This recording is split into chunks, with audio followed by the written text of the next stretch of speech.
Good morning, good afternoon, good evening, wherever you are in the world, and a very warm welcome to the Kumo FIA TCR World Tour Round 3 here at the Circuit Moulay Al Hassan in Marrakesh. We are ready to go racing. Free practice 1, free practice 2, qualifying have taken place, and down on pit lane, in fact down on the grid, it is Alexandra Legui that is going to be bringing you over the course of the weekend all of the news, drama, excitement and insight from our stacked field of talented TCR touring car drivers ahead of this crucial first race of the weekend. You can see the temperature is beautiful, and let's head down on to the grid with Alexandra.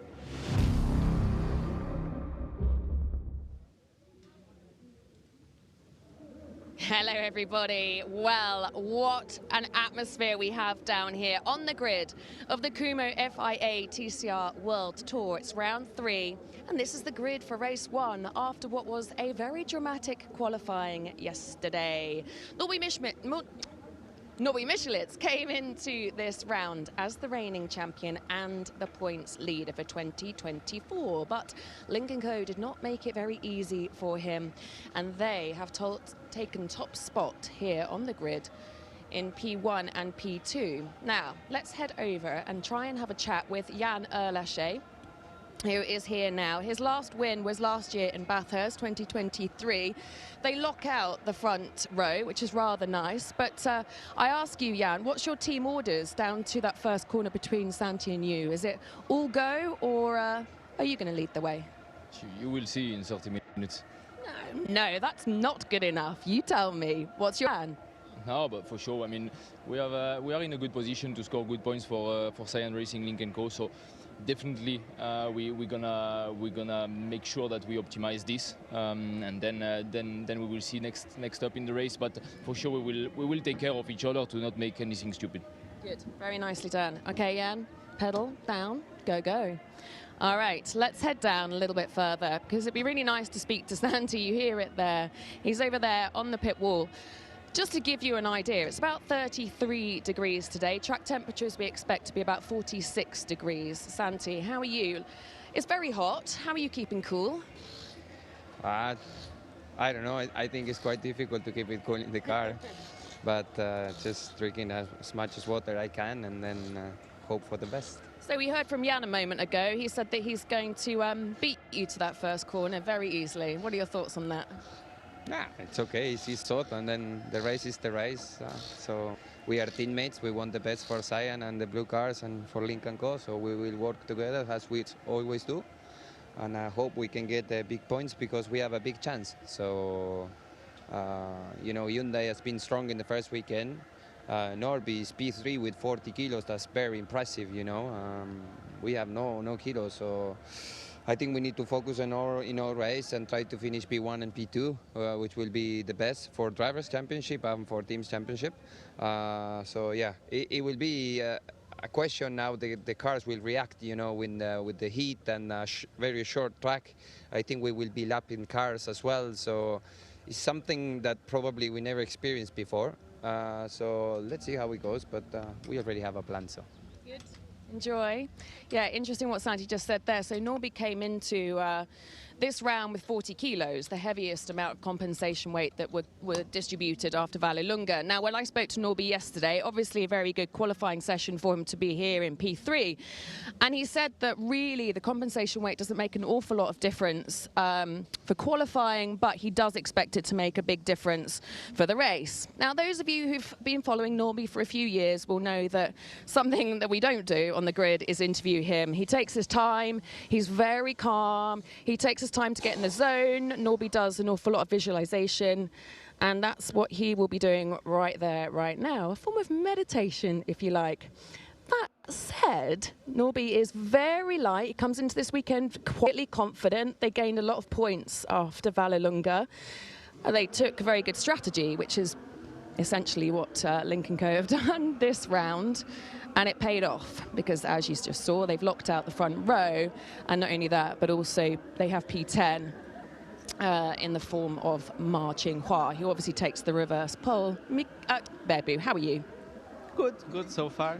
It's a sunny day, so Right, in front of you, you have the two Blue Sharks of Link & Co. and then our two Hyundais. What are your thoughts of how this is going to go, particularly down to that first corner? I mean, you can never predict the start. It's important to get a good jump and then trying to see what we can do with Norby. I think the safest way is to go side by side in T1, but all depends about the jump. So it's interesting race, especially with the new layout. We have the last corner, which could bring some opportunities there, but we will see. And now focus on the start. Nicely done, Bebu. Yeah, as Bebu alluded to there, in the past, this was pretty much a processional circuit. It's a very fast street circuit, always throws out a lot of demands. As you can see, the walls are very close. But the configuration has changed over the last few years, and in that last corner, there are opportunities to overtake. Nice busy grid. For Volcano Sport, Jean-Philippe is somewhere. Good qualifying session for him. As we head down, Mikel Ascona doing well in the points board. Let's see if we can catch a word with him. Mikel, nice to see you. Right, one win. It's time you had another one. Any opportunity for race one or race two? You're in the middle of the mix for all of them. Yeah, like you said, we are in the middle of the grid, which is good position for both races, good chance to get points. But to be honest, it's gonna be very tough to overtake here. You know, it's probably the only action in the track will be in the last corner, but to be honest, it's gonna be very difficult. So first corner will be key, and let's see onward how it's going the race. You look pretty hot. How are you coping? It is very hot. So imagine inside of the car it's going to be 36 laps, very tough. We are around 55, 60 degrees inside, so wish me luck. Yes, good luck. It's all right, you're a Spaniard, you can cope with the weather. No problem at all. Okay, Julian Piguet, right. I'm not entirely sure we'll be able to get to speak to him. Team Claret, so he had the tyre stack yesterday, caused a red flag. However, when you cause a red flag, you don't lose your times entirely, you lose only one lap. So it actually didn't make any difference to his quali time. So he sits here in P7, so that's a good opportunity to get some nice points, much needed points. Interesting always to see this part of the deal when they're starting to get in the cars, the process they go through. Loving that steering wheel with all of the fluorescence. Good looking car, this. So that's Team Claret. Esteban Guerrieri. So his last win was Aragon Race 1 World Touring Car in 2020. That is a long time ago. Now, obviously, being down here, it's going to be a little tricky for him to get a good result for Race 1. However, Race 2, he will be on the front row with Ma Qinghua, who is over here. Let's just, before we head over there, we can watch Esteban. A nice nod there. This is Esteban's little boy, who I have no doubt will be watching. Will he be watching? Yes, I spoke this morning and he will be watching, yeah. I need to add Sarah also. You do. So in the next one this year, it will go also Sarah. So I guess this is a bit of damage limitation for Race 1. Keep it clean, get through, be okay, so that you're ready to challenge Ma for Race 2, right? Yeah, we know that this track is tight. It's going to be, let's say, a long race because we have 36 laps, always running in the same braking areas and so on. So the tire degradation will be big. So I think it's all about, and it's very hot, of course. Yeah. So it's all about tire management, and yeah, there is not many places to overtake. I mean, but let's see how it goes. Yeah. Good. All right, Esteban, vamos. And then behind him, with one TCR win in Uruguay 2023, Ma Qinghua of Link & Co. did a very good result in qualifying, managed to get the reverse pole, sits down here in P10, and again will be a similar situation to Esteban. It's just about keeping clean in Race 1, making sure no damage basically, so that he's happy and set for Race 2. Behind him, someone who didn't quite get the strategy quite right was Ted, who starts in P11 for both races. Now, I would keep going, have a feeling that we need to get going with the race. People are starting to get peeled off the very busy grid. It's always nice to see so many people on the grid. Good energy, good atmosphere down here. Oh, a note. Both of the local Moroccan drivers are down a little bit further down in P12, P13, P14 even. Mehdi Banani hit the tyre stack. Unfortunately, he was really disappointed, but car back on track, happy days. Sammy plans on making a very good show for everybody, are his words this morning. So we look forward to seeing how that pans out. Let's get on with the race.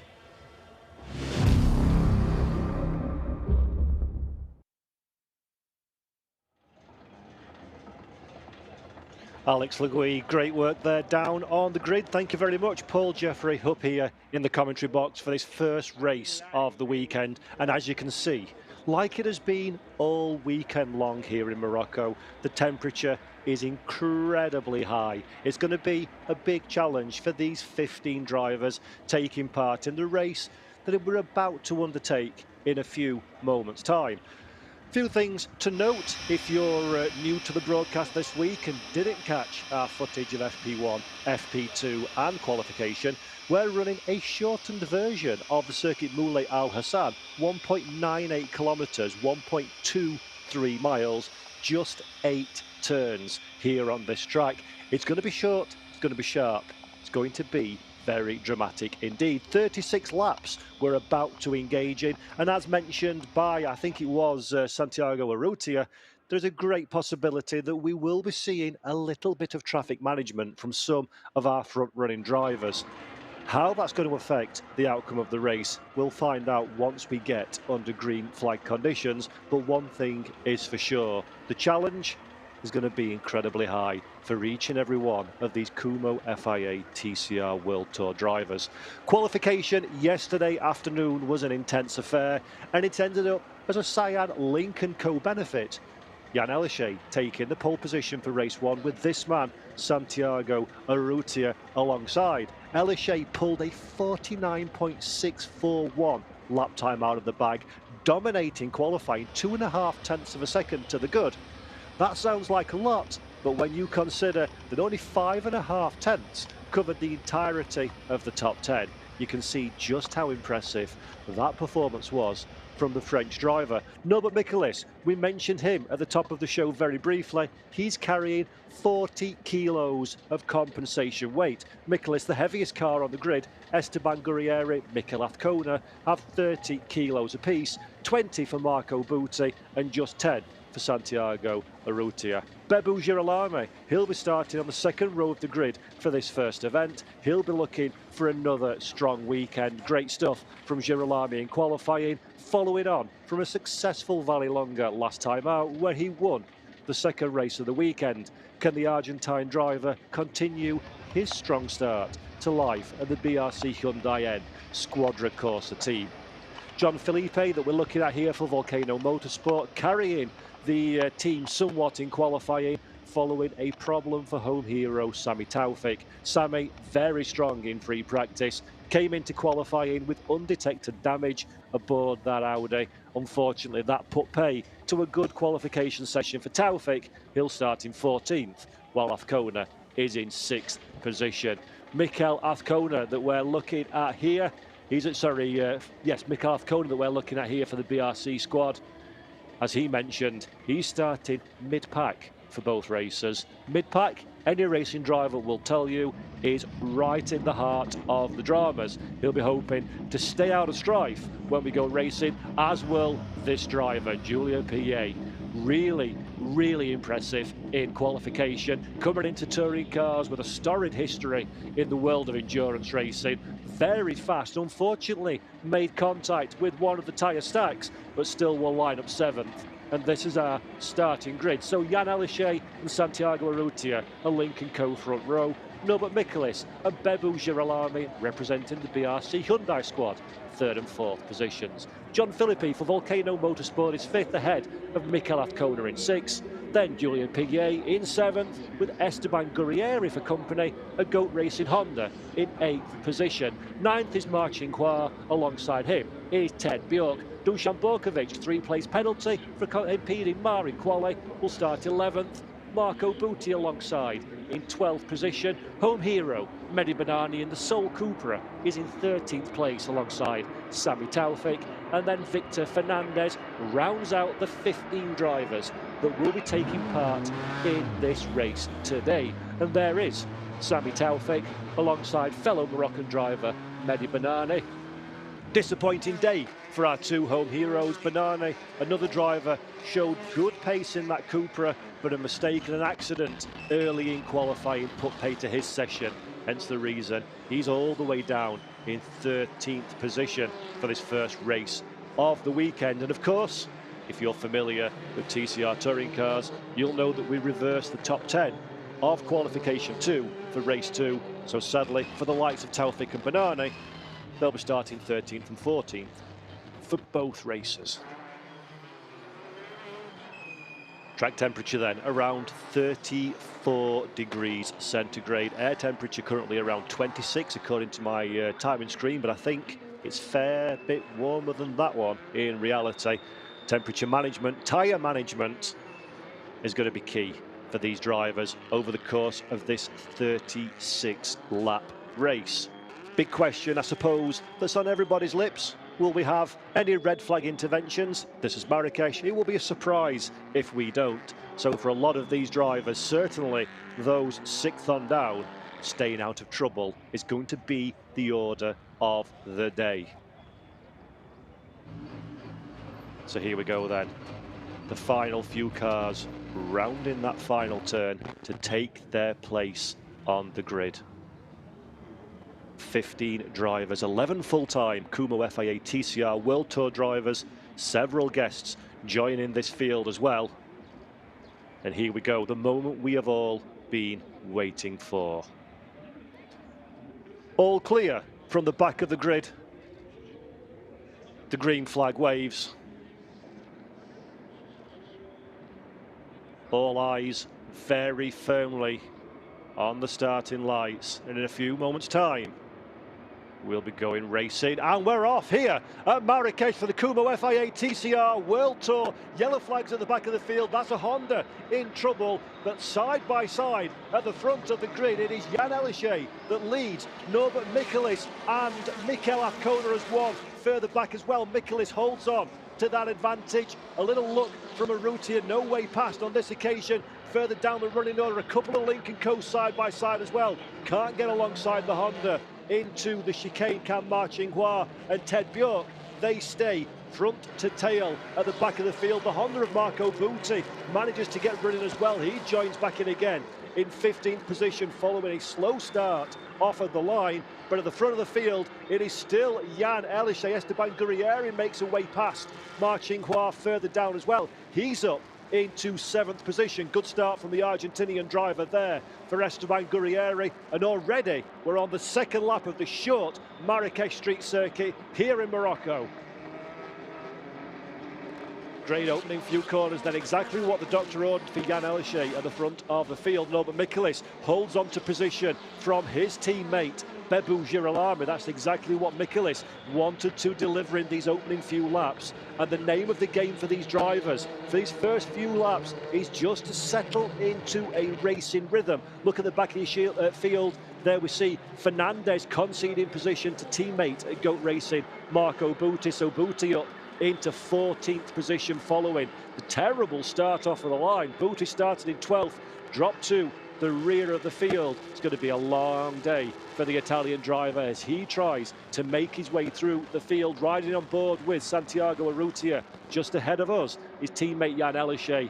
No way past into a relatively quick T1. There's a bump just as you're turning into that corner cut. Several drivers out over the course of the weekend, but so far so clean for our field of stars here in the Kumo FIA TCR World Tour.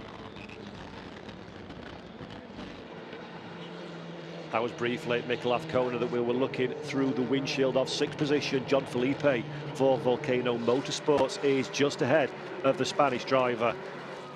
And as predicted, At the start of this race, it is somewhat processional in these opening laps. The tyres are at their coldest, the cars, of course, are at their heaviest at this stage in the race. It's just a case of feeling your way through the track conditions. And one man that seems to have a bit of a better feel than most is John Philippi. Look at him there in the Volcano Audi, looking one way and then the other. At the rear of Bebel Girolami, the Audi on its tippy toes at this stage, just like teammate, in fact, Sami Taufik, that's already moved up into 11th position. So good start for Taufik from 14th on the grid, makes a couple of early places at the start of this race. But this is going to be a strategic drive from many of these drivers. Will the weight start playing on the performance of the BRC cars for Norbert Michelis, in particular in third place? He's got a rear gunner of Bebel Girolami at this early stage of the race. But Girolami, for his own measure, is under big pressure from Philippi behind. John looking to the outside of that final corner. He'll try and get a cutback for a launch on to the, relatively speaking, long start finish straight here at Marrakesh, but not quite enough of an overlap. Girolami does feel the need to go defensive. That will compromise the Hyundai somewhat on corner exit. We've only got a short hike to the next turn, so Girolami is safe for now, but it does look like John Philippi is the man on the move at these early stages. 5 laps in the books, 36 laps is our scheduled race distance. A lot of racing, a lot of heat for these drivers to contend with before we see a checkered flag and crown our first winner of the weekend. Further down the running order, we can see Marco Butti making a move on Mehdi Banani into the chicane at the back of your shot. There is the GOAT Racing Honda coming through the final corner as Victor Fernandez goes and explores the escape road. So Marco Butti's charge at the field continues. 13th position now for the Italian driver.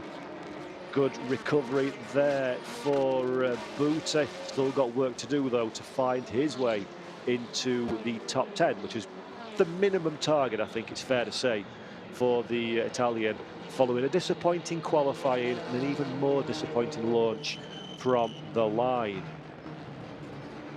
Here is Mehdi Banani. Great to see the Moroccan driver back on the international stage. Also great to see the brand new Cupra taking part in the Kumo FIA TCR World Tour. Hugely successful car since its launch at the start of the year. Won the first 2 races of the TCR Europe Championship.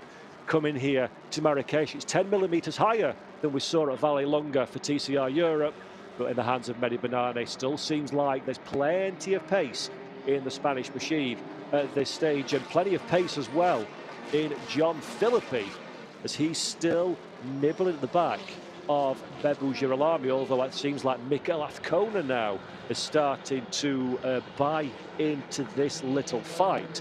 So Azcona hoping to help out the BRC squad by taking attention away from John Philippi on the charge in front and making him look in those rear view mirrors. This is Mikel's onboard camera, car number 196, rocking this number all season long will Mikel Azcona be. And he's desperately keen to get in contention with his 2 BRC Hyundai teammates and clear that Volcano Motorsports Audi ahead.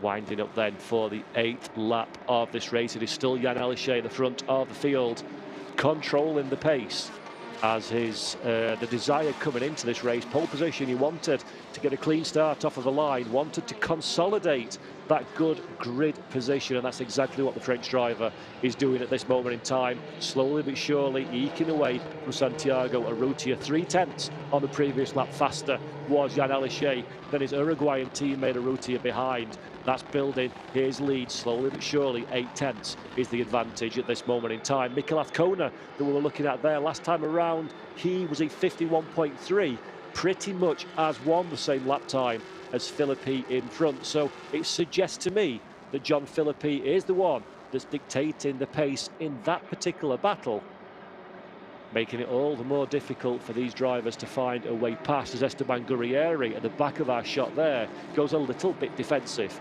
against Ma Qinghua. Ma, as Frederick looks on from the Cyan Racing Lincoln Co pit lane. Frederick Vallen, team manager of Cyan Lincoln Co. watching his charge, trying to find a way past Mar, currently ahead of Ted Bjork, and just in front of them, as we say, Esteban Gurrieri under lots of pressure in that GOAT Racing Honda Civic. Gurrieri, an experienced, wily campaigner in touring cars. He'll be able to soak that pressure up. As long as it stays clean, it'll be very difficult indeed for the blue cars to find a way past over the next 26 laps.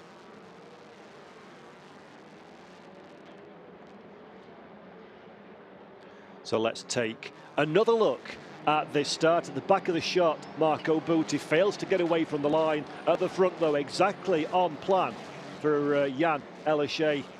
Straight in to T1, Santiago Urrutia alongside the two Hyundais behind as well, protecting each other are Bebu Girolami and Norbert Michaelis. This is the view from the 112 of Santiago Urrutia. Good initial launch, good second phase of the launch as well. Has the outside line defended by Jan Elishay, no room whatsoever. Mikel Azcona that we're looking at now. Look how tight this field is. Great launch from Azcona, but then we see a little bit of bulking from John Philippi as he's trying to find his own real estate. Azcona couldn't take advantage of that optimum launch from the line.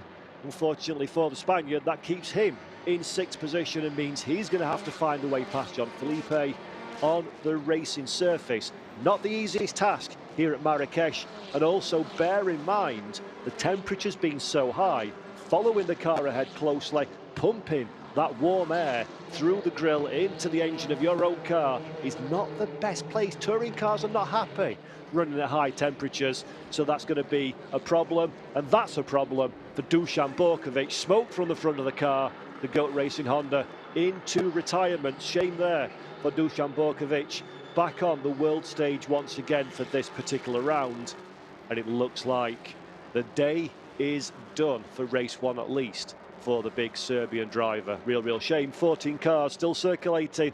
Victor Fernandez back in the field up in 14th position. Jan Elishay at the other end of the grid, currently leading this race by around 0.6 of a second from his teammate Santiago Urrutia. Norbert Michaelis currently has the bottom step of the podium. The eyes say it all, don't they?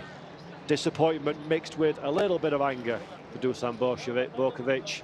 Real shame, not how he anticipated this race going. And hopefully they can fix the car down at GOAT Racing, because Dusan will be starting P3 for race 2 later on this afternoon.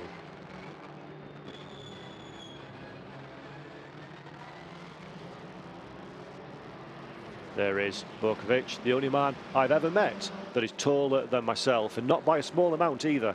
Big chap is Dusan Borkovic, big personality as well. Great to see him on the world stage, and a real shame that that car heads into early retirement, leaving us 14 runners on the racetrack with 13 laps complete. Everybody's keeping it clean so far. Hopefully not spoken too soon on that one.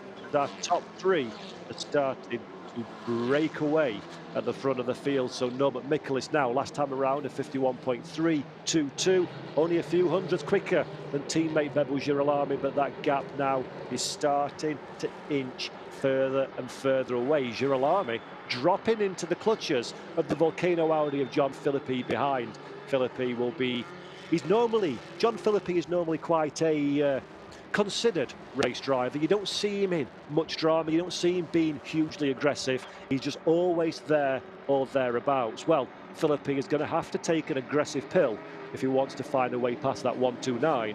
And looking at the body language of that Volcano Motorsports Audi, it does seem like Philippi is certainly interested in seeing if he can do anything about the car ahead as Julian Piquet comes down pit lane. So Piquet having some kind of dramas as well. 12th position he was running, he's now in pit lane. Not sure exactly what's happened there for the French driver, but that's another real shame for Julian Piquet and for the CARRERA Sports outfit, as they look like they're at the very least coming in for some checks, but probably in for an early retirement. So then, 15 laps complete at the front of the field. Jan Elishay's small advantage seems to be reducing. It looks like Santiago Urrutia has got the run now. And another change as well, so Marco Butti for Goat Racing is heading down pit lane as well. There is Marco. Soon we'll have more cars on pit road than we'll have on the track. Quite what's happened to Marco Butti. There is Alex going to investigate, you can see in your shot as well. But the Italian driver Marco Butti, what a nightmare, what a change of fortunes from Vallelunga just a couple of weeks ago. Marco Butti and Goat Racing in some kind of strife, the two Hondas, Butti and Borkovic, in pit lane and out of the race. Real shame there for the Italian star. Hopefully we'll find out exactly what went wrong for Marco Butti in the fullness of time, as we turn our attention back to the front of this field and the squabble for the top 6 positions. I am hearing from Alex down on pit road that Sami Taufik and Dusan Borkovic did come together in the early runnings of this race. Borkovic getting some real left damage on his Honda. That's the reason why Borkovic is down in pit lane. So thank you, Alex, for sending me that bit of information. Borkovic won't be happy about that one, of course. Taufik on the recovery drive, having failed to really set a time, a worthwhile time at least in qualifying, carrying damage in that Volcano Motorsports car. It's working out well for Taufik though. He's up into the top 10, just behind Ted Bjork, so a decent recovery, aided of course by the 3 retirees ahead of him. But Sami Taufik putting on a show. He told Alex Legui yesterday that he was going to be on fire in this race and pushing hard to put a good show on for the fans at home, and that's exactly what he's doing as we ride on board once again with Mikel Azcona, Spanish driver in the BRC Hyundai N Squadra Corsa. New car, well, not a new car, a facelifted car, the 2024. Subtle differences front and rear. The underpinnings are the same as we saw in 2023, but this new shape certainly very attractive on the racetrack and certainly providing the tools needed for their drivers to have a very good start to their 2024 Kumo FIA TCR World Tour campaign. Norbert Michelis in 3rd position, teammate Girolami in 4th. And that is Marco Butti, not looking happy as the Goat Racing team assess just what seems to be the matter with our Honda Civic Type R FL5. Elishay, Urrutia, Michelis, Girolami, Filippi, Azcona as one, going through that first section, separated by very little indeed. 3 seconds cover our top 5 drivers. The times might not be big gaps, but the difficulty in finding a way past is big indeed here at Marrakesh. You've got to rely on either a very nice overlap, which is nigh on impossible with the similarities in performance of these cars, or a mistake from the driver in front. A mistake like Sami Taufik has just done there, missing the chicane, having to go through the mandated escape road to rejoin safely on the racetrack. Taufik back, still in 10th position, but he's got a comfortable gap to many behind, so no need to particularly panic for the Moroccan driver. He can continue his chase of Marching Noir in the Lynk & Co Cyan racing car ahead. He's only got 17 laps in which to do it though, so Taufik needs to push on at this stage if he wants to be in that conversation for a further gain as the race progresses onwards and upwards. As we ride again with Mikel Azcona. Just have a look. Let's hope we stay with Azcona for a few moments. Have a look. In fact, no, we don't. We move away from that one. But just how difficult this track is for these touring car drivers. Just how alive these cars are over the bumps, over the curbs, dancing between the concrete walls that line this circuit. Is such a difficult driving challenge. Throw into the mix the weather conditions as well. The exceptionally high temperatures in which we're working in this weekend, and it really is very, very difficult for these drivers to deliver their optimal performance. As the BRC squad watched on, they're keeping their eye on their men, Norbert Michelis, Bebo Girolami and Mikel Azcona. Last time around then, 51.087 for our race leader Jan Elishay, a 51.208 for the chasing Santiago Urrutia. Santi doesn't seem to have the pace at this stage of the race. So it's comfortable for Jan Elishay at the front of the field. Urrutia just again covering the inside line, not really on a defence or an attack, just getting some clean, cool air into that Honda Civic. I'm hearing as well that there's been it was a gearbox issue for Julien Piguet, so that's why the French driver is out of this race, and there's some damage on the front left of Marco Butti's Honda. Quite what that was contact with, whether it was the tyre stacks or another driver, we're not sure at this stage, but Butti, nevertheless, the end result is the same, and that is an early return to pit lane. So a real shame for Marco Butti. Only a couple of hours to get that car fixed before we go racing again. So the pressure is on for the GOAT Racing squad to get that car and the Dusan Borkovic machine back out on the racetrack again for race 2 a little bit later on today, as we break the timing beam once again with Jan Elishay to start the 22nd tour of the short, very short in fact, Marrakesh circuit. 8 corners, 1.98 kilometres in length here at the Circuit Moulay Al Hassan. A new challenge for these drivers, the first time we've been at Marrakesh since 2019. A new layout, 8 drivers taking part in this race that have competed previously on the former layout of Marrakesh. They are Norbert Michelis, Esteban Gurrieri, Ted Bjork, who took the first win for the new Lincoln Co car all the way back when they made their debut.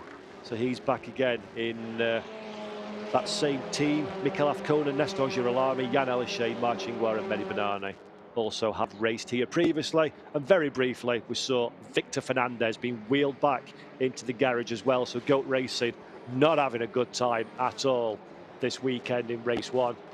Victor Fernandez into an early retirement. Real shame for the Spanish driver. Learning experience here. He's been a little bit away from the pace, but he's just getting those laps in the books, learning as he goes, taking that experience on board. And last thing that he needed to do was to park up early in that Honda with 22 laps completed in this 36 lap race.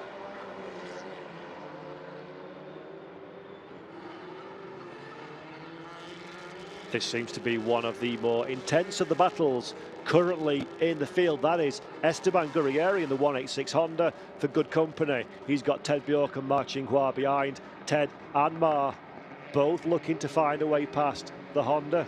Both will be very conscious that they're in the same team, the two blue Lincoln Co Cyan Racing, so they're not going to want to interfere with each other's progress too much, but collectively will be desperate to find a way past Gurrieri ahead. Ted Bjork currently is the man that's leading points on that particular charge. That's the fight for 7th, 8th and 9th position. Sami Taufik a little bit detached further back, a further second in arrears in the second of the 2 Volcano Motorsport Audis. Taufik on the recovery following his little excursion at the chicane a few laps ago, as once again Ted Bjork just takes a little bit of a look, tries to unsettle. Ted Bjork goes for the dive. Contact between Ted Bjork and Gurrieri. Gurrieri gets the car pointing in the right direction, but Ted Bjork from absolutely nowhere goes into the side of the Honda. Now he has to run down into T1, a secondary contact as well. Will Gurrieri avoid the rear of the Lincoln Co? Yes, he does. And Ted Bjork, in touring car style, gloves on, punch in the mouth, I'm coming through. Good pass, a little bit aggressive. Esteban Gurrieri won't be happy about that one, but the end result is Ted Bjork finally finds a way past the GOAT Racing Honda, and now Gurrieri has eyes on stalks, trying to keep Marcin-Guar behind as well. Big bit of drama there, the last corner. We said that would be a flashpoint, an opportunity for these drivers to overtake, and Ted Bjork from absolutely nowhere licks the stamp and sends it. Marcin-Guar likes that. He fancies a go as well. Mar a little bit more aggressive again.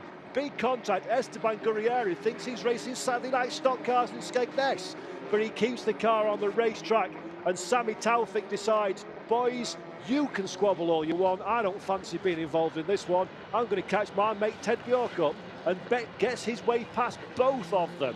So Sami Taufik has been gift wrapped to present, moves all the way up into 8th position. Esteban Gurrieri does not know which day of the week it is, having been assaulted in consecutive laps by Lincoln Co Cyan Racing drivers. The end result for Gurrieri is he's now in 10th position.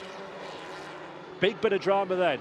Who said that you can't pass in Marrakesh? You can, but you've got to have sparky elbows, and that's exactly what Ted Bjork and Ma Qinghua had.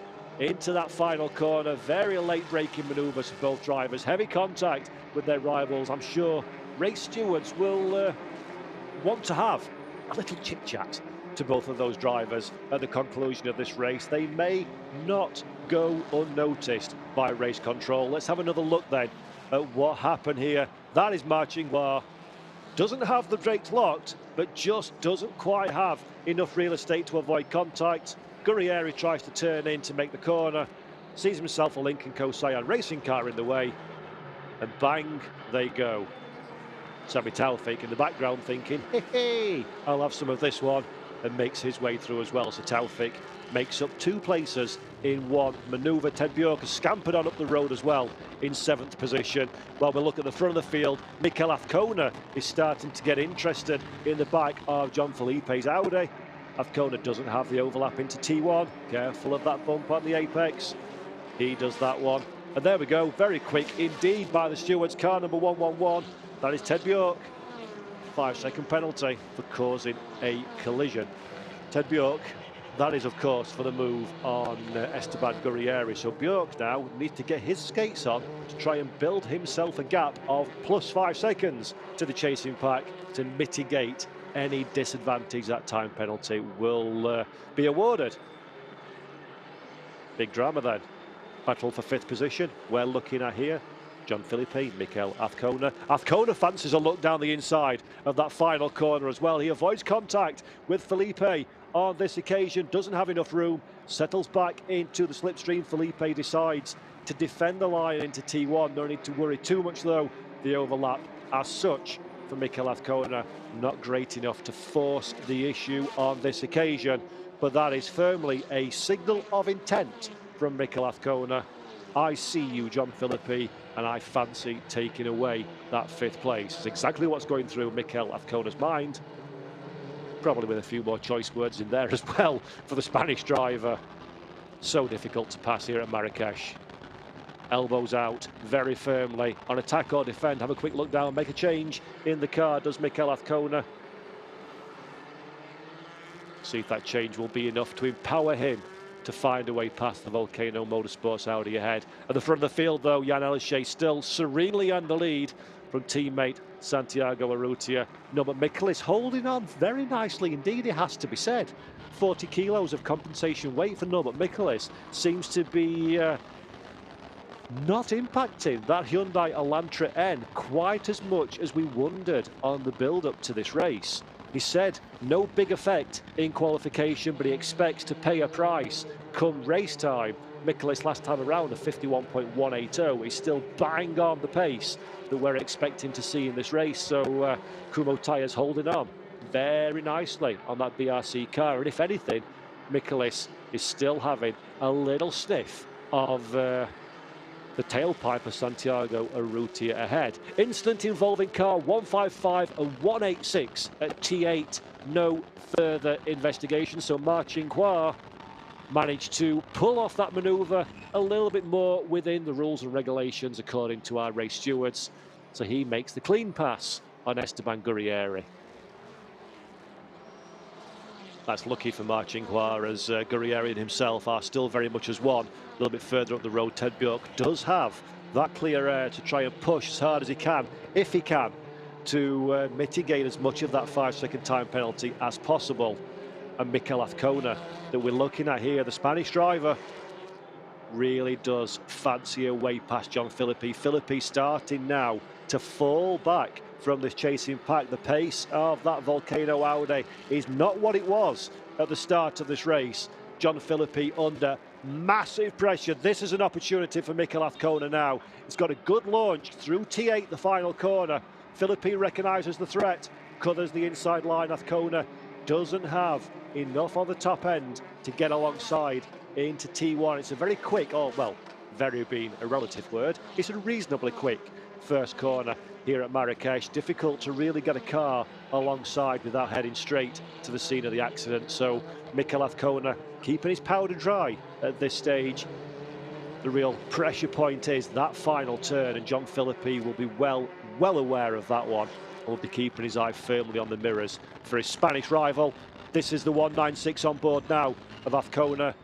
Left and then right into the chicane. Philippi a little bit deep into the corner. He's compromised massively on corner exit. This is an opportunity now for Azcona, but again, the legs on that Audi for the final part of the straight, just keeping John Philippi out of trouble for now. 3 laps left on the clock, and Mikel Azcona running out of time to find a way past the Volcano Motorsport machine ahead.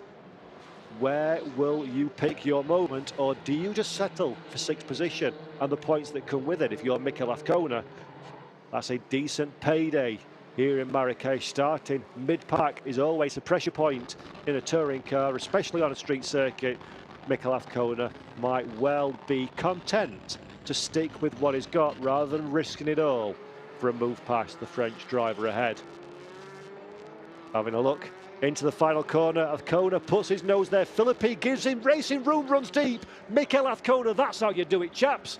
Mikel Azcona finds a way past very nicely indeed, and that is, he's been looking at this one all race long, and that is 5th position. Car number 212, Sami Taufik, gets a 5-second time penalty for causing a collision. That's, of course, probably, I would imagine, the contact in the we didn't see on camera between himself and Dusan Borkovic at the start of this race. So Taufik, 5 seconds will be applied to his time. He's currently 8th place on track, but that will drop him for sure behind the likes of Marcin and Esteban Gurrieri behind. Sami Taufik having in the wars a little bit, it's fair to say, this weekend. Started in qualifying, it's carrying through into this race that we're seeing, the first race of the day, round 3 of the Kumo FIA TCR World Tour. So, Lincoln Co, Hyundai, Audi, Lincoln Co, Audi, Lincoln Co. John Philippi recently on a charge, still taking a look at the back of Azcona. Azcona now starting to run away from the Audi following that overtake into the final turn 8 here at Marrakesh. Good move from Azcona, made every benefit from a rare mistake from John Philippi, but Philippi still 6th position, will be relatively satisfied with the pace loss that we're seeing in that Audi in the final stages of this race. And there was the Philippi and Azcona fight just going through your screen. Once again, Santiago Urrutia just dipping out of the warm air of Jan Elishay's car, trying to keep his own Lincoln Co as cool as possible in these hot conditions, and also acting as a bit of a deterrent for Norbert Michaelis, just to remind the Hungarian behind that he's well aware of the threat from the Hyundai and has the line covered. The final lap then, Jan Elishay lights to flag. This has been quite the performance from the French driver, dominant in qualifying, carrying that forward into this race. Into then the final section of corners from pole position. Jan Elishay for Lincoln Co. Cyan Racing accelerates and takes the checkered flag to win round 3 of the Kumo FIA TCR World Tour. Santiago Urrutia makes it a 1-2 for Lincoln Co. and Norbert Michaelis rounds out the podium finishers after a frantic race here in Morocco. Handshakes then on the BRC Hyundai N Squadra Corsa pit lane. They're satisfied with their day's work. 40 kilos maximum compensation weight for Norbert Michaelis, but he still brings the car home on the podium just ahead of teammates Bebu Girolami and Mikel Azcona. Home hero Mehdi Benani. It was a race to get that car repaired in time following a shunt in qualification. Benani does just that one though, and eases himself back into a racing cockpit for the first time in a couple of years with a solid 11th position on the racetrack. Good to see Benani getting some more experience behind the wheel and taking the car to the checkered flag. But it is Jan Elishay at the front of the grid who was absolutely dominant, it is fair to say. A sensational lap in qualification, redemption for the Frenchman, having started in pole all the way back in 2017 and having that one taken away from him. He started in pole this time though and delivered very nicely in the race. No mistakes from the French driver, ably supported by his teammate Santiago Arrutia. And the reward for team and driver is not only a first place, but the 30 points that come with it for a race victory. And that makes up somewhat for the dramas in Vallelunga and moves Elishay just 9 points in arrears of Michaelis and the driver standings. Santiago Arrutia in third position, just ahead of Mikel Azcona. Azcona 25 behind teammate Norby.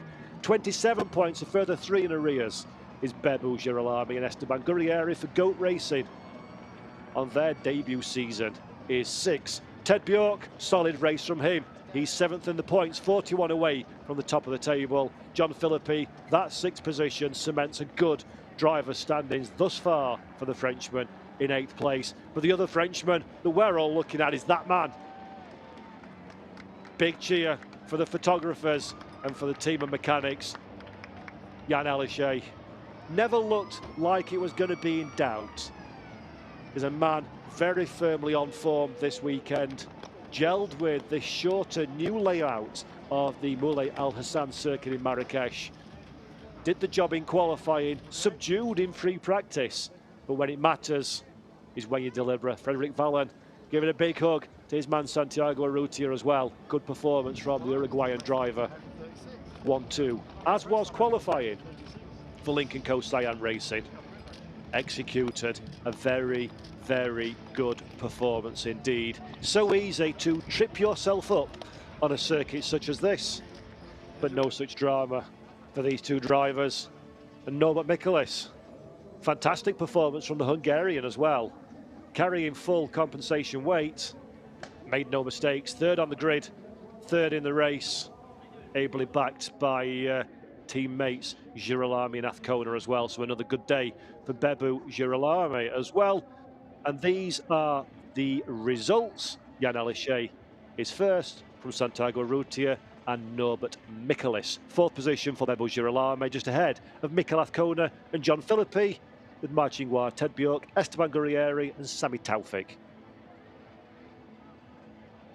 Mehdi Banane and Victor Fernandez round out our drivers who finished. Marco Butti, Julian Piguet and Dusan Borkovic all suffering from damage and various dramas, failing to finish the race in 13th, 14th and 15th position. And I do believe down on pit lane we've got Alex Legui with our race winner Jan Elishay.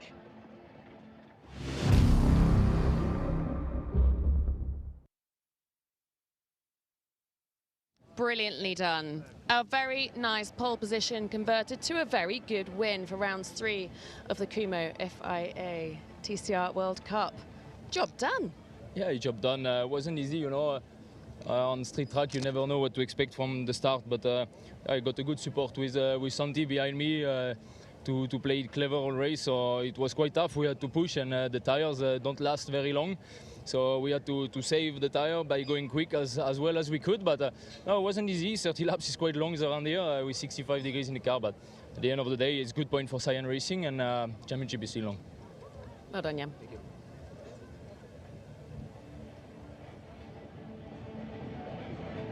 Jan Elishay, our race winner there. Not easy, the Frenchman said, behind the wheel. 60+ degrees centigrade in this touring car on a tight, twisty street circuit where the room for error is precisely 0. Great execution by the team. Driver's point that we see once again provisionally on our screen, and it is Norbert Michaelis that leads the World Tour after 3 races. From Jan Elishay, 9 points separate the historic rivals in tin top touring car. Santiago Arrutia, good start to his day with 3rd in the standings, 17 in arrears from Norby at the top of the field, Mikel Azcona and Bebu Girolami with Esteban Gurrieri 6th in the standings, 39 back. In Honda in their debut season for Goat Racing, Ted Bjork, 7th in the point standings, 41 in arrears, but 6 ahead of John Philippi. Then it's Marco Butte, disappointing day at the races today for the Italian. He'll be hoping for a whole handful of points in a few moments' time when we do race 2 later this afternoon. And Marcinkois rounds out the top 10 points. And let's take a look at some of the highlights from the race that we've just witnessed.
Ladies and gentlemen, a very, very warm welcome.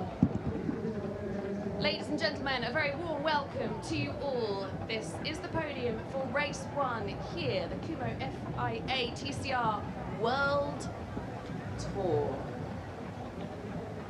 Please welcome onto the podium in 3rd position your winning driver from BRC Hyundai Squadra Corse. It's Norby Michelitz.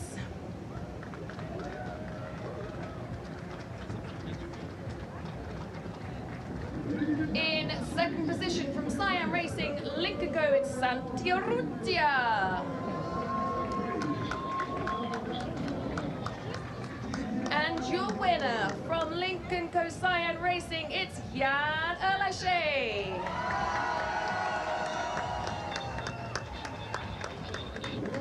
Representing Lincoln Co Cyan Racing, it's Daniel Correa.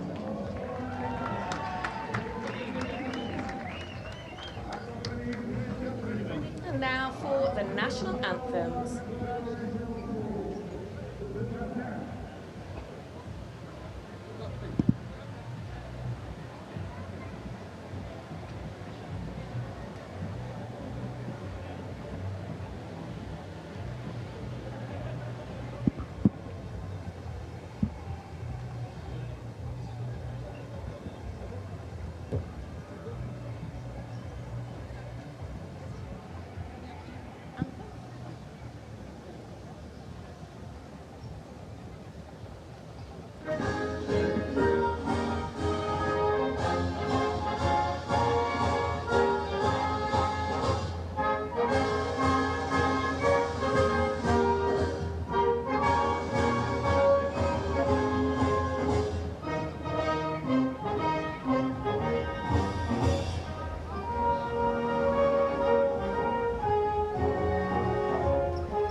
President de la Fédération Royale Marocaine des Sports Automobiles.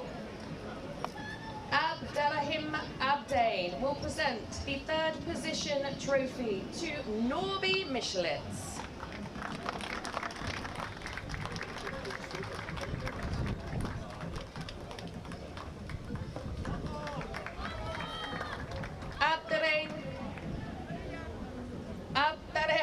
Abdain will now present the second position trophy to Santiago Urrutia.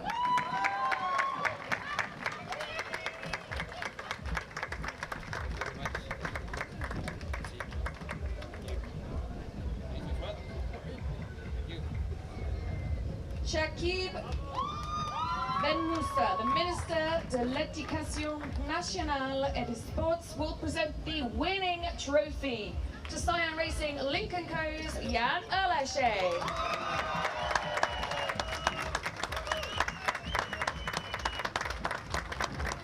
Shakib Ben Moussa will also present the winning trophy to our winning team, Cyan Racing Lincoln Co., Daniel Correa.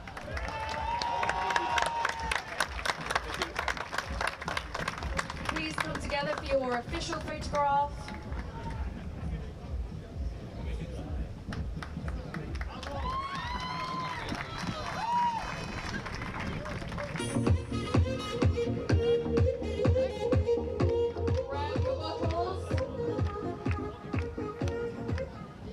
Grab your bottles, gents.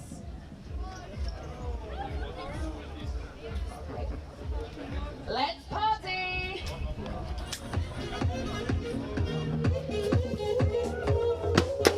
Fantastic stuff there. That's the podium celebrations for our top 3 drivers in the opening round of the weekend here in the Kumo FIA TCR World Tour. Round 3 at the Circuit Moulay El Hassan. Fantastic performance from each and every one of them. Alex Le Gouy doing great work with the pronunciation there on the podium. Not an easy task at all in this sunshine, and not an easy task for our drivers. We'll be back again on the TCR TV YouTube channel for the second race of the day at 14:10 CEST.